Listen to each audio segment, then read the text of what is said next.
When you're ready to launch your next app or want to try a project you hear about on the show, you'll need somewhere to deploy it, so take a look at our friends over at Linode.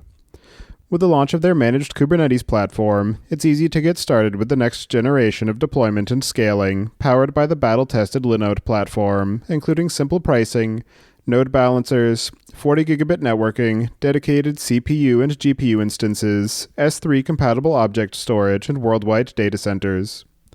Go to pythonpodcast.com/Linode, that's Linode today, and get a $60 credit to try out a Kubernetes cluster of your own. And don't forget to thank them for their continued support of this show. You listen to this show because you love Python and want to keep your skills up to date, and machine learning is finding its way into every aspect of software engineering. Springboard has partnered with us to help you take the next step in your career by offering a scholarship to their Machine Learning Engineering Career Track program. In this online, project-based course, every student is paired with a machine learning expert who provides unlimited one-to-one mentorship support throughout the program via video conferences. You'll build up your portfolio of machine learning projects and gain hands-on experience in writing machine learning algorithms, deploying models into production, and managing the lifecycle of a deep learning prototype. Springboard offers a job guarantee, meaning that you don't have to pay for the program until you get a job in the space. Podcast.init is exclusively offering listeners 20 scholarships of $500 to eligible applicants. It only takes 10 minutes and there's no obligation. Go to pythonpodcast.com/springboard and apply today, and make sure to use the code AISpringboard when you enroll. Your host as usual is Tobias Macy, and today I'm interviewing Tim Glaser about PostHog, an open source platform for product analytics. So Tim, can you start by introducing yourself? Yeah, hey, thanks, Tobias. Thanks for having me. Yeah, so I'm Tim Glaser, CTO and co-founder of PostHog. As you said, we do open source product analytics. So think something like Mixpanel or Amplitude, but completely open source. You can host it yourself and have full control over the data. And do you remember how you first got introduced to Python? I actually don't remember the specific point, but I started programming when I was fairly young, sort of when I was, sort of 10 years old with HTML, and then had a couple of jobs throughout high school that were mostly PHP, and then I ended up working for Cloud9 where we used Node. But I think sometime in between there, I started playing around with Python. But the first time I touched Python professionally was at a company called Arachnus, where I spent the last sort of 4 years before starting PostHog. And so in terms of PostHog itself, can you give a bit of a description about what it is and what motivated you to build it? Sure. So like I said, it's really a platform that you can host yourself. And it's a platform you can host yourself that allows you to figure out what your users are doing on your app, on your website, and it will help you build a better product, basically, by having all that information. So the category of product analytics is fairly well established, right? You have companies like Mixpanel, Amplitude, Heap. There's a bunch of others that, we can kind of dig into. But the thing they all kind of lacked is, and we used a bunch of them before starting PostHog, specifically, things like Mixpanel. The problem was those tools are all really built for product managers, product owners, those kinds of people. And I used to be one myself, so I can kind of relate. But the thing they don't do very well is make it accessible to engineers. If you go around companies that use those kind of platforms, the only engineer that tends to have access to those platforms is the engineer that installed it. And then he probably hasn't looked at they probably haven't looked at it since. So that's why we kind of started PostHog. We wanted to build something for engineers, something that they could use and they could look at. Because in the end, engineers tend to make a lot of product decisions de facto, but at the moment tend to do it without any data, without having access to it, etc. So that's kind of the overarching philosophy that, why we started it. We felt quite strongly that, especially tools like Mixpanel, they charge you an arm and leg for getting access to your data. It tends to come with like the highest price point plan. And to us, that felt really silly because it's your data, you've kind of generated it. You should be able to do with it what you want. You should be able to do analytics on it. You should be able to run queries against it. So that's why we wanted to open source it. It didn't feel right to us that you should send all this data off to third parties. And also with the introduction of GDPR and CCPA and just the overall increase in awareness of consumer privacy, the sort of miasma that has begun to surround those different types of products as well is even more motivation to have greater control over who's using your data and what they're using it for, rather than handing it off to Google Analytics or whoever else for being able to improve their own products just because it happens to be free for you. Obviously, GDPR, etc. Those are big motivations for it. As engineers, you're always super aware of who's using your data and what, and it just felt right to us that it should be something that you can control rather than, like you said, sending it off to whatever. And certainly with things like Mixpanel Amplitude, they really encourage you to send as much data as possible about your user, email addresses, addresses, all that stuff, and that's all hosted on their servers, and you can't kind of do anything with it from that point on. And in terms of PostHog itself, you mentioned that one of the goals is to be more engineer focused. And I'm wondering who the overall target audience is for PostHog itself and some of the challenges that come along with building an analytics platform with the developer in mind. Yeah, so the target audience is definitely engineers over product manager or owners at the moment. We strongly believe that engineers need access to this data as much as those kind of groups of people. So our target audience really is kind of any engineer in any organization, but it's at the moment a lot of people that are installing it are kind of engineers at smaller organizations. They have a handful of engineers. That there's no formal product role yet, but the engineers want to know what's happening in their product and who's using it and how they're using it. That's why they're installing us. And in the description of PostHog, and as you mentioned at the beginning, it's described as being a product-focused analytics platform, and you draw the contrast to session-based analytics in the README of the project. So I'm wondering what the meaningful differences are between the two in terms of the types of data that are collected and the use cases that they benefit from. Yeah, absolutely. So something like Google Analytics won't, unless you're paying them a lot of money, won't give you statistics or kind of data on individual users, which, that kind of makes sense if you're maybe running, something like a media platform, for example. If you're running like an online news website, you don't actually care who the individual users are or what they've done. You kind of just care that, okay, this article got this many hits, etc. That doesn't work quite as well for products, right? Because if you have like a B2B or even B2C kind of product, your users are going to be very different and behave very differently based on who they are. The customer that's paying you $1 million a year, they use the product very differently than the customer that's paying you $10 a year. So you kind of want to be able to segment on those things. And that's where, the original wave of product analytics came in, right? Mixpanel, Amplitude, etc. And they absolutely nailed that kind of use case. And they've done really well out of it. We're not really innovating there, to be honest. The place where we've innovated is open source, right? We have taken something that has clearly proved to work very well. Obviously, both Amplitude and Mixpanel are sizable companies with a lot of really dedicated users. And what we've done is just made it work for engineers, and that's the real power of it. Like I kind of joke about it with some of the people on my team sometimes, but the product development for PostHog wasn't that difficult because it was very well defined what we had to build because it kind of already existed. And, there was a bunch of places where we thought we could do better.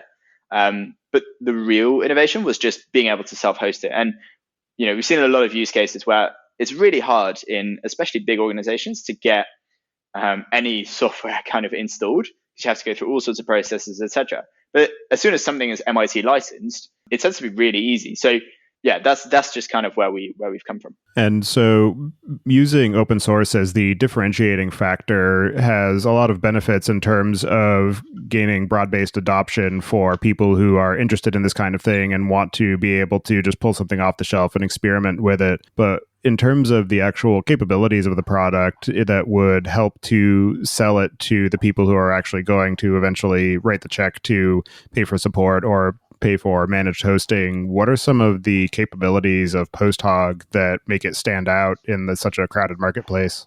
Sure. So part of it, obviously, I guess that there's at the moment, if you're a large organization and you want something like product analytics, you probably have two choices. Choice number one is you go to something like Mixpanel or Amplitude and you pay them a small fortune and you get access to their products, but you don't get access to the underlying data. Sometimes you can pay them to put it in a data warehouse, maybe, but the data isn't stored in your servers or whatever. The other side of it is using something like Snowplow and Snowflake, and then using something like Tableau or Looker on the other side to do data analytics. And this is what we've seen. We've talked to a bunch of people who've gone that route. So they started with Amplitude Mixpanel. That became too expensive. They wanted to keep more control over the data. So they went to something like the setup I described. So Snowflake, Snowplow, Looker. The issue with that is you end up having to hire, a data science team, basically, that the rest of your organization needs to ping to build dashboards. And, it's very hard to build even like a basic funnel, for example. So we think there's like a massive gap between the two, where something with the ease and the usability of Mixpanel and Amplitude, but that you can host yourself, you can have complete control over it, as you would with the kind of Snowflake, Snowplow setup. And for people who already have an analytics platform in place, whether it's session-based and they're using Google Analytics or Matomo, or they're already using a product-focused tool such as Heap or Mixpanel, and they're interested in using PostHog, do you have any sort of migration path for being able to pull data from those systems to populate your platform with the information that has already been collected, or would it end up having to be just a clean cut over where they start new with PostHog and just use that going forward? Yeah, we've mostly seen kind of clean cut migrations. Part of that is, like I said, unless this depends per provider, but unless you're paying a lot of them a lot of money, it's actually really hard to get the data out. A lot of the times they won't let you. So there's no way for us to import it anyway. And something like Google Analytics, again, because they're like session based, we can't, there's no way of kind of marrying it up, I guess. So a lot of times what we see is it is just a clear cut kind of transition. And it's something I would love to kind of do better, I guess, but it's just something that has kind of been made hard. But the thing with these analytics is like, a lot of them have 90-day retention of data, for example. And the reason is data older than that tends not to be very relevant to what you're doing now, because your product changes, your website changes. So, even if you have if you have PostHog running side by side with those tools, after a couple of weeks, a month, you probably have enough data in PostHog or whatever the new service is that you can do the right level of analytics with it. And as I was going through the documentation, one of the things that stood out to me about the way that you're approaching the event collection in PostHog is that you are taking a similar approach to Heap, in that you're automatically collecting everything so that after the fact you can then decide that any particular signal is useful and incorporate it into some sort of dashboard, versus having to spend the engineering time to say that you want to start collecting something new and then have to wait for it to come in. And I'm wondering what you have found to be the utility of that approach and any challenges that come along with it. The utility of it, of course, is it allows you to kind of what you said, right? It allows you not to spend engineering resources on adding, dot track functions everywhere. And those functions, sometimes it's one engineer who's really enthusiastic, and she'll add it, everywhere in one go, and then it kind of languishes, and the rest of the team doesn't take it up. So we've seen that doesn't tend to be a super reliable way of making sure your tracking is up to date. And, it allows kind of less technical users to go in and kind of define what they want to look at. And it allows you to, do backwards looking stuff. So even if you haven't installed the dot track functionality, you can still go in and, work out what's happened. The downsides or the challenges that we've seen with that is, it tends to be basically the hellscape that is, DOM, right? You still have to kind of work with the DOM, and sometimes the way, for example, like CSS in JS, right? It's great, but it creates class names that are, completely meaningless basically to anyone else. So that makes it quite challenging to write selectors that work for it. And then, we have like a click and point and click interface to kind of defining these events. But if your class names are like dynamically generated, that's not going to work.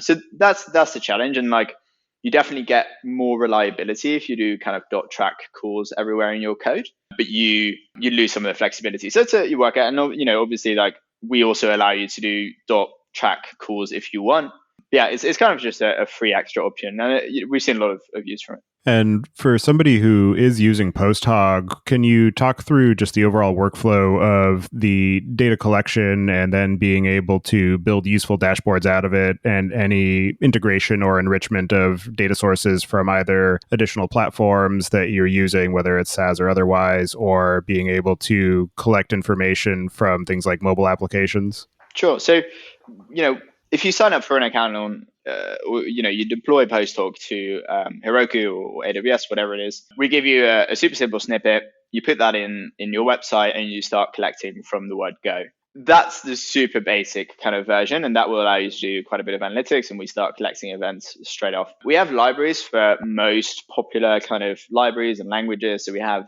React Native, iOS, Android, we have Python, Ruby, Go, etc., etc. So you can start collecting events from the backend as well. The thing that's most challenging, and this is challenging with all of the kind of product focused analytics, is that you need to marry up what happens, what the users are doing in the front end with what users are doing in the back end. Now, maybe you don't need analytics in the back end, in which case it's a lot easier, but you basically need to send something that uniquely identifies the user.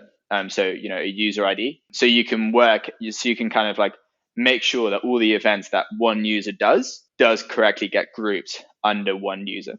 So that's kind of how there tends to be a little bit of challenging that, and we've made it as easy as possible. But it's a challenge whether you use Amplitude or Mixpanel or PostHog. Then the next step is, in PostHog is you start creating some dashboards. So you've got all this data.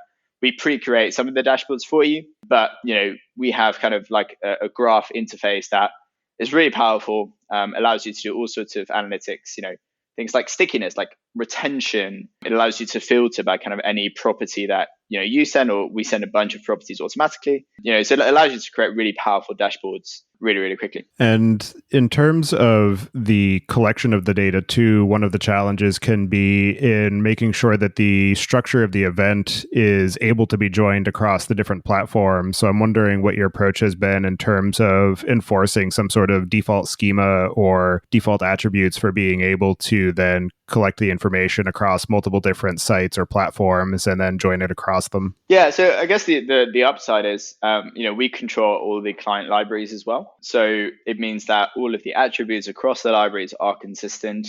In terms of marrying up the users, we have kind of unified calls. Basically, the thing you do is you just send us a user ID, and that will mean that everything that one user does, if they're logged in on your app or whatever, gets attributed to that user. So there's a couple of ways we kind of make sure that all of the data is consistent across, whether you've got data coming in from your iOS app or your marketing website or, your online app, that it all kind of works together. And that's another interesting thing, too, about this thought of product analytics is that for things like Google Analytics or Matomo, it's very much that the statistics are collected in this discrete entity of one website. And then there is the possibility of being able to view traffic across different properties, but it's not a first-class concern. Whereas, as I was looking through the documentation for PostHog, it seems that there's much more built-in functionality for being able to say that the information that I'm collecting in this project is something that pertains to the marketing website, as you said, and your web application and maybe your mobile device. And I'm wondering what your thoughts are on the utility of treating the different properties as a single overall experience versus treating everything as a discrete entity in its own right. It's super important. And I think, talk to any marketeer and they love talking about, and in fact, my girlfriend is a senior marketing manager, and she loves talking about things like first touch, last touch. It's so crucial to, especially kind of marketing. But then that filters down into the product, right? You want to know how people first found you, whether that if you're doing paid ads, for example, you want to know, okay, is my Facebook campaign working? But if your KPI is someone goes to your website, sees an ad, goes to your website, then downloads an app, then signs up on the app, you want to be able to kind of track people across all of that, ideally, because then you can say, okay, the kinds of users that do, for example, Slack knows that if you join like a couple of channels, it knows that you're basically hooked for life.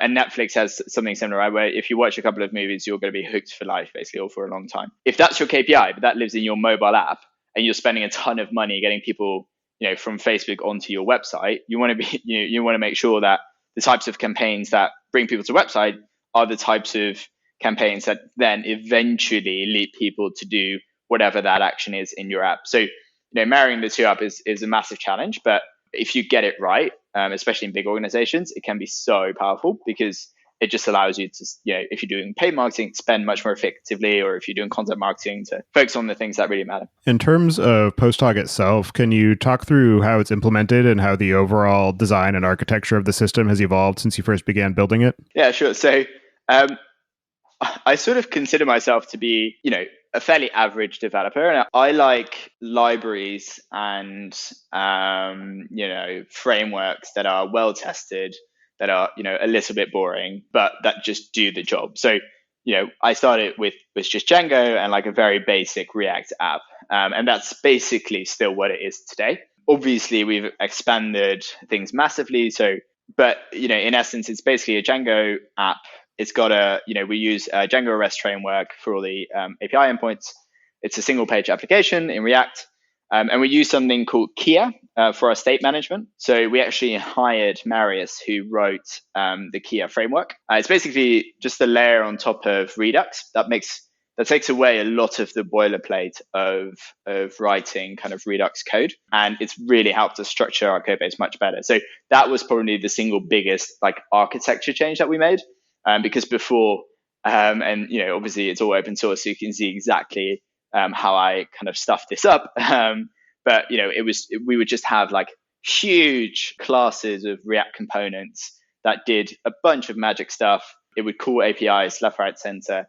And we slowly started migrating to using Kia. So basically, having some kind of state management in the app, and it's made the world of difference. So that's definitely been the biggest challenge, or the biggest change. And using Django, as you said, it's a boring technology. It's something that's been battle tested for a long time. And because of the fact that you're building something that is very heavy on the data ingestion and data analytics side of things, I'm wondering what you have found to be its overall capability in terms of performance, and any issues that you're seeing in scaling to larger volumes of data and larger volumes of interactions for maybe large properties.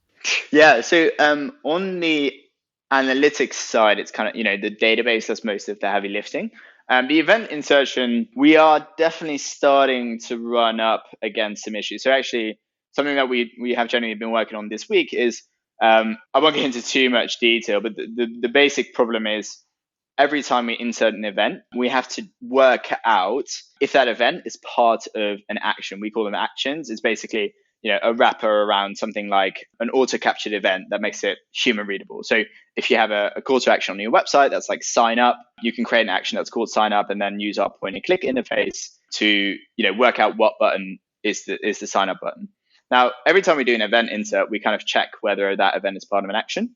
And we create this like fairly horrible SQL query to work this out. The database handles it absolutely fine, but the Django ORM is just quite slow in generating it. And it's actually brought down some people that were experiencing like high volumes.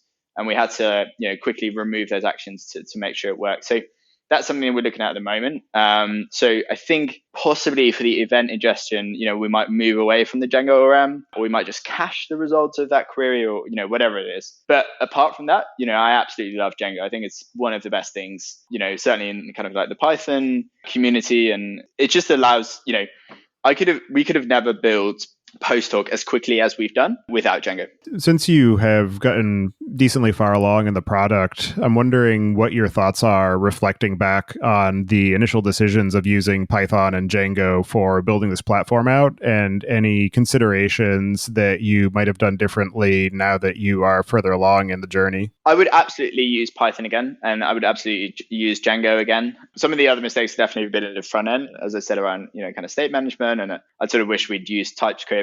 I sort of wish we used kind of testing, but absolutely use typing in Python is great. And the Django stubs library is a little bit funky sometimes, but it's getting better, and that has saved us quite a few times, just having strong typing everywhere.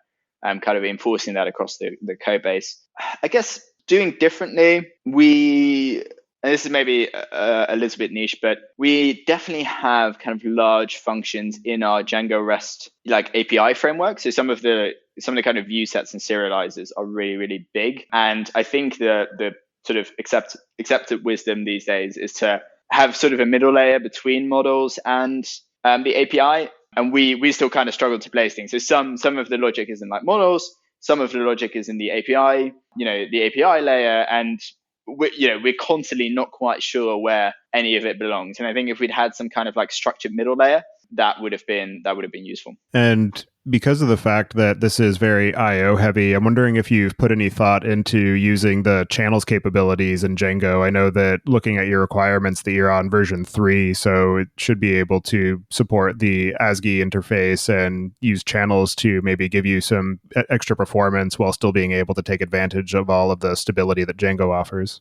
And mostly for kind of event insertion, you're talking about them? Yeah, primarily for the critical path of getting data into and out of the system. It's to be perfectly honest, it's something we haven't considered yet. We our JS library is fairly simple. We do batching basically, for example, of event insertions, and we do some clever stuff around that on that side. But no, we haven't really looked at kind of event insertion using channels. To be perfectly honest, something we should consider. And one of the interesting things that I've seen from looking at a lot of the different open source analytics offerings, it seems that most of them are implemented in PHP, whether because of the success of the LAMP stack or the success of WordPress and their desire to be able to play within that same ecosystem. And I'm wondering what your thoughts are on the trade-offs of PHP as the implementation target for these analytics platforms versus the benefits that you're seeing of building it on top of Django. In the same way that if you go to Sentry's GitHub, it says it doesn't have much text in the like README, but the one thing it says is the Sentry server is written in Python, but you can use any library or any language to send events to Sentry. That's kind of how I think about it as well. Like the fact that we're written in Django is kind of irrelevant to how people send us events, because we've got, we have a PHP library and we have a Ruby library, and they're all as good as the Python library. So we don't really care what you write, what your system is written in, because we will probably have a library for it. I think the question of what we're implemented in is almost like less interesting. We did have an employee from a large Canadian bank that will remain unnamed reach out to us and be like, we really love what PostHog is doing, but we wish it was written in Java. And I guess basically the reason they wanted that is maybe they wanted to expand it and hack on it. But apart from that, I think what libraries you offer is more important than what you write the software itself in. Yeah, it's just interesting to me that it's actually taken so long for there to be a decent option in Python for building a web analytics platform or an event analytics platform versus the plethora of solutions that have cropped up in PHP, probably just because of the fact that PHP has had such a dominance over the web for a while, at least until the frameworks like Django and Rails have come about. And on the subject of PostHog being implemented in Django, I'm wondering what you see as the viability of potentially offering it as a pluggable app for other Django projects to be able to embed within them versus running it entirely as its own hosted platform. Yeah, that's super interesting to me. We've had quite a lot of people talk to us about wanting to kind of offer PostHog as a thing to their customers. So you can imagine if you're building a website builder, for example, you want to give your customer analytics information, how many page views did you get, where did people come from, etc. So kind of using PostHog for that. Specifically for the Django app, I think that is a good idea. I think we are gonna, in the same way that Sentry, for example, has like only a couple of options on how, quite specific options how to deploy it. We require like Celery, we require a Redis server, we require quite a bit of config sometimes to make sure that we're up and running. We abstract a lot of that away by having like an app.json thing for Heroku, and having Docker images and a Docker Compose file, having like Terraform, CloudFormation, all that stuff. So I wonder if how feasible it is to like expect people to set up all that config in their own Django app just so they can use it as a side project. But apart from that, there's been quite a few use cases of people kind of serving PostHog to their customers in some way, shape, or form.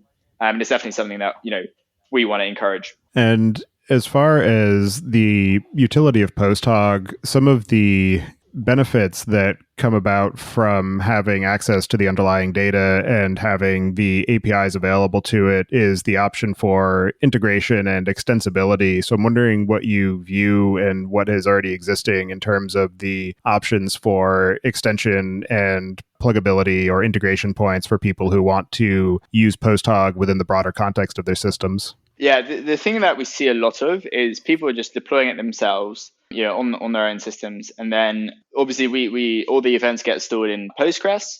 What we see a lot of is people then using the data from Postgres to do something else. So really using PostHog as a event collection thing. They use all of our libraries on their websites and on the iOS apps and whatever to send events to the PostHog instance. And then on the back end, they don't really use the PostHog analytics. They kind of use the database and do it that way. We do also have a couple of people using us via the API. So basically, again, kind of same story. They set PostHog up as an event ingestion thing, and then they use the APIs to use our, because we have put quite a lot of effort into making APIs.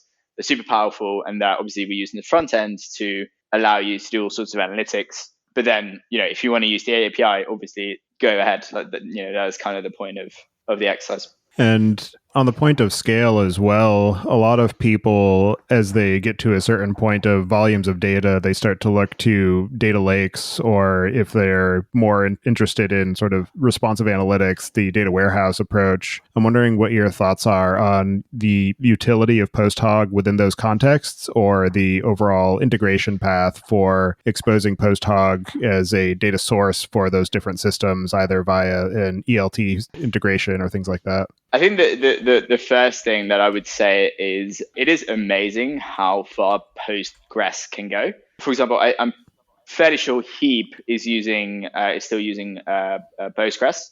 There's a bunch of companies that have servers with a terabyte of memory to run a massive kind of Postgres database. So I think Postgres can go much further than people give it credit for. And our main focus at the moment is just to support even super quite high volume customers with Postgres. However, we absolutely think that there will be a time, we've had inbound interest from, kind of B2C, large, well-known B2C companies, and they'll be doing volumes that, even if you pull every trick in the book, you might not get that with Postgres. And they might already have something set up, right? So in those cases, we absolutely want to integrate with those data warehouses. But we kind of see that as, I think the way we're looking at that at the moment is we're just going to kind of wait and see until someone approaches us with that question, and then we're going to work with them to implement that. It's not something we think we need to actively, for me at the moment, what I care about most is the individual developer being able to install it quickly, being able to get something up and running super quickly. It's stable, it works really well, it does everything Amplitude, Mixpanel will do and more. So that's where most of our focus is right now.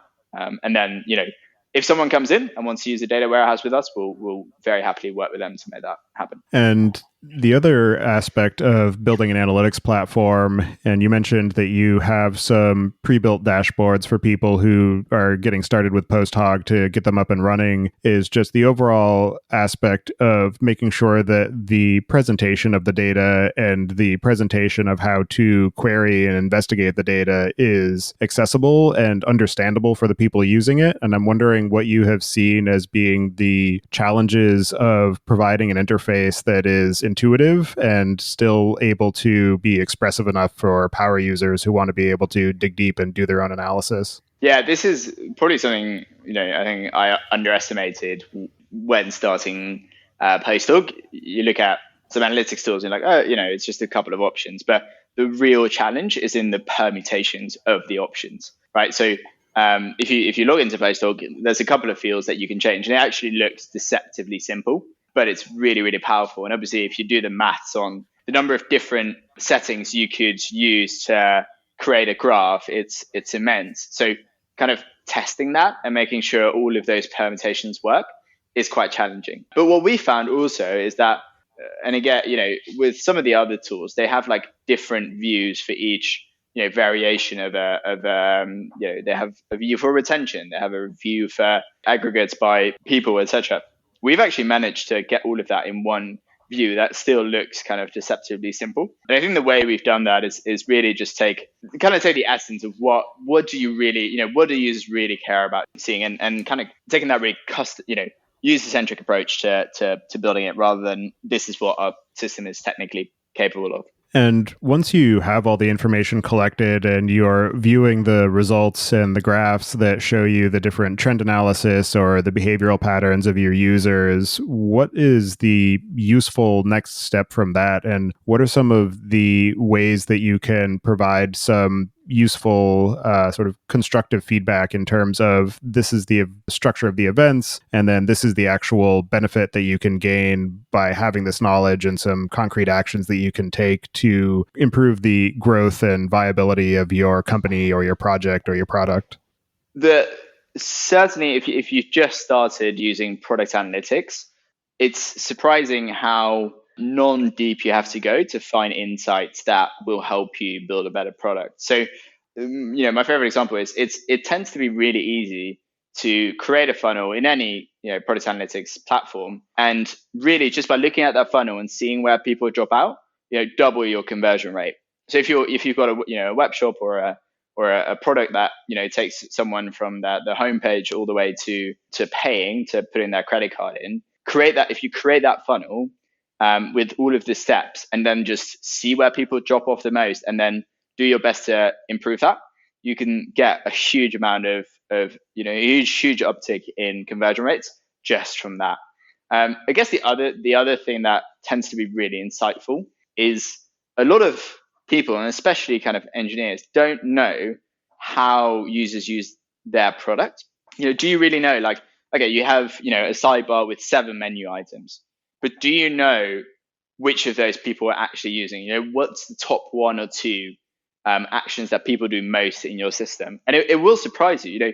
Even obviously we're using PostHog to track PostHog. It always surprises us what people end up using the most. It's screens that we have given no thought to, no effort to. We slap together in half a day, and those tend to be the most popular screens. So being able to then kind of divert some focus you would have otherwise spent on a screen that no one looks at, and you're now suddenly spending it on the second most popular screen. Those are huge advantages. And at the moment, the way our product works and the way all of the other kind of product analytics products work is you have to sit there and kind of create a dashboard, or filter a graph down to get these insights. And that's useful. And it's especially useful if you're someone who likes spending their time looking at dashboards and like playing around with it, as I am. But a lot of engineers, I think, don't want to create a dashboard to work out what's going on in their product. So the next thing that we're working on is basically a toolbar that we, sort of spare the technical details, but inject into your website. So if you're logged into PostHog, it will show you a little icon that you can click or open the toolbar. And that will show you exactly what people are doing on your website. So it's sort of a heat map, but it actually gives you a lot more information than that. So when you're developing, when you're looking at your own app, your own product, you can see exactly where people drop off and where they get stuck, where they get confused. And also, like, surprisingly, where people are clicking the most. And that might be something totally different from what you thought. So I think that's kind of the next step of this. We focused with PostHog first on getting the dashboards and the graphs, etc., to kind of get to parity. But the next step for us is that toolbar to make it, to bring the statistics and the analytics to where you're working. Yeah, as I was looking through the roadmap document that you have on your site, and I'll link to it in the show notes, it was interesting to see some of your vision of where you think you can go with PostHog now that you've got this foundational layer of product analytics. It's functional. You're able to collect events and view insights from it, but then being able to incorporate that into the inner loop of the development cycle so that you can surface that information at the time that you're actually building the application and building the platform that you're building the analytics for, and seeing how the analytics interacts. Whereas a lot of times the collection of events and the usage of analytics is a second concern and something that you implement because somebody in the marketing or sales department asked for it, not because it's something that you are actually engineering as a first-class consideration into the platform. And so I'm wondering what your thoughts are in terms of the capabilities that you can unlock in the overall development of these systems and the ways that PostHog can be integrated into the overall lifecycle of applications. Yeah. Yeah, and I think this is where it gets really exciting. So, like you said, we've kind of built the foundational layer now, and we're kind of sort of 80% to parity with the other tools, and I think it's the important 80%. Yeah. So the next steps for us are one is that toolbar, and that's going to be super crucial. Like you said, bringing the data to where you're developing right in the moment that you're developing, not as an afterthought. We think that's super crucial.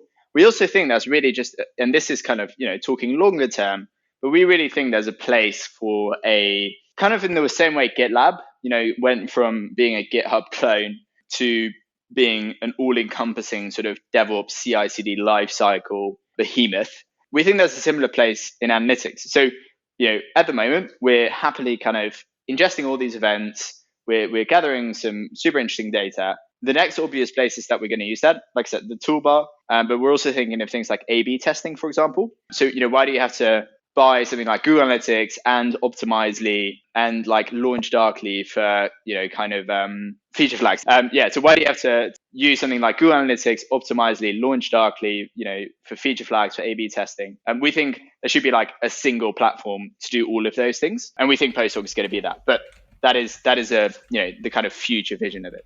And in terms of the project itself, it is an open source platform, but you've also built a business around it. So I'm wondering what your plans are in terms of the business model and your overall approach to project governance to ensure that the open source aspects continue to be useful and attractive to people who are finding it, but at the same time sustainable and something that you're able to run with in the long term. We haven't been around for very long, but at the moment, our core focus is our open source product. So, we want to make sure that that foundational layer is there and that works great and it's really pleasant to use. We want those, that toolbar that we talked about, that to be amazing and that to work really well. And we want, an individual developer to be able, at any size company, from a 2-person startup all the way to the Ubers of the world, to be able to pick up our tool and start using it straight away. That's where we're going to start, and that's where our focus is going to be. And we have investors who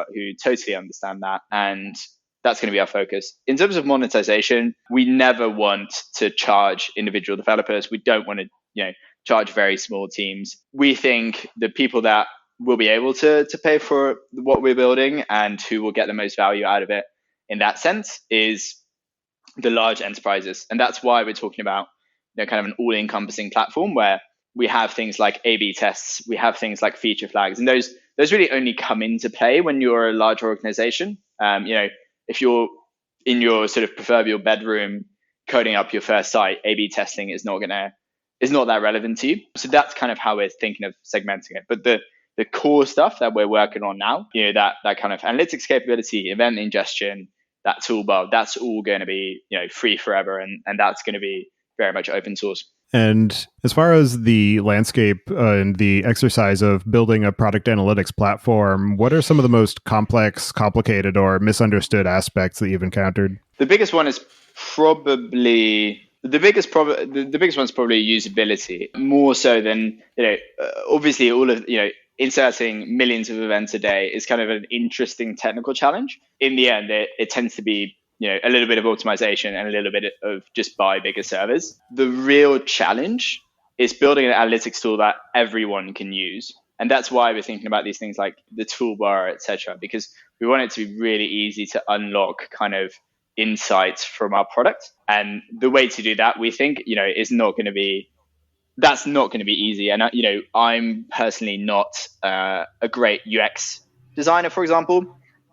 So it's a real concentrated effort from everyone to make sure that we build like a best-in-class analytics platform that's wonderful to use. And as far as your experience of building PostHog, what have you found to be the most interesting or unexpected or challenging lessons that you've learned in the process? So before this, I'd never built an open source project, maybe a contribution here and there, but hadn't really contributed much to open source, hadn't worked much with open source. And, open source is amazing. And I know I'm about 20 years late to the party, but especially if you're building something that's meant for developers, we basically tell all founders that we meet with, we tell them, like, try open source, because the quality of feedback is so much better than if you're doing kind of a SaaS application that's stuck behind a paywall. Because developers can just pick it up, and developers are really picky people. They will tear apart what you've done, and they'll give some really honest, direct feedback. And it's great, because that's the only way you can make your product better. And we get hundreds of bits of feedback versus if we had to go out and sell this like one-on-one. We maybe have gotten like tens of bits of feedback, and it wouldn't be very honest, because they would like be trying to drive us down on price or whatever it is. So having something that's open source is a great way to build a product. And the open source community is great. And we're kind of building this company with that ethos as well. So our handbook is online in the same way that GitLab's is. Like, we're super transparent about a roadmap, about what we're thinking, about how we work, and we want to just keep that up and make sure that we really give back to the open source community. But that's been the most amazing thing about building PostHog. And when is PostHog the wrong choice, and somebody would be better served using the Google Analytics of the world or some of the other open source offerings that are maybe more limited in scope? So Google Analytics, and special shout out to Matoma, who are obviously kind of the open source equivalent of that. Those are great options if, like I said, you have kind of a website where you care more about things like sessions and clicks, and how long are people spending on my site, and on average, what is the most popular article on my website, and where are my visitors coming from in the world? Those kind of questions, they tend to be a lot better at asking it. PostHog would be possibly overkill for those use cases. So yeah, there's a bunch of ways that those tools would be better. And are there any other aspects of your work on PostHog or the process of building out a product analytics platform or its utility, or just anything else about the topic at hand that we didn't discuss that you'd like to cover before we close out the show? I think we covered it. I do want to give possibly another shout out to doing something like this open source. Even if you are planning on eventually making it a paid and closed source product, but open source has just been a revelation to us. So that's been the kind of best thing to come out of this. All right. Well, for anybody who wants to get in touch with you and follow along with the work that you're doing, or give it a try and contribute, I'll have you add your preferred contact information to the show notes. And with that, I'll move us into the picks. And this week, I'm going to choose The Hitchhiker's Guide to the Galaxy. It's a great book. I've read it a couple of times and just recently started revisiting it with my family in an audiobook. So just always worth going back to and reading it for the first time, or reading it again if it's been a little while. So definitely recommend that if you're looking for something to keep you entertained. And with that, I'll pass it to you, Tim. Do you have any picks this week? Yeah, so one book I recently read is Triumph of the City by Edward Glaser. No relation. You spell his surname differently as well. But it's about 10 years old, and it talks about the way to a sustainable, poverty-free world is cities, and especially now with obviously Corona and a lot of chatter on Twitter about people moving to barns in Kansas or whatever. It's a really interesting read, and reminding us like why people go to cities in the first place, and why they're so such a great way of being really environmentally friendly, and a great way of lifting people out of poverty. So that was a really good read. All right. Well, thank you very much for taking the time today to join me and discuss the work that you're doing on PostHog. It's definitely a very interesting product, and one that I intend to start experimenting with and using for my own purposes, and probably at my work as well. So thank you for all of your time and effort on that, and I hope you enjoy the rest of your day. Yeah, thanks very much for having me, Sebas. Have a good day. Thank you for listening. Don't forget to check out our other show, the Data Engineering Podcast, at dataengineeringpodcast.com for the latest on modern data management. And visit the site at pythonpodcast.com to subscribe to the show, sign up for the mailing list, and read the show notes. And if you've learned something or tried out a project from the show, then tell us about it. Email hosts@podcastinit.com with your story. To help other people find the show, please leave a review on iTunes and tell your friends and coworkers.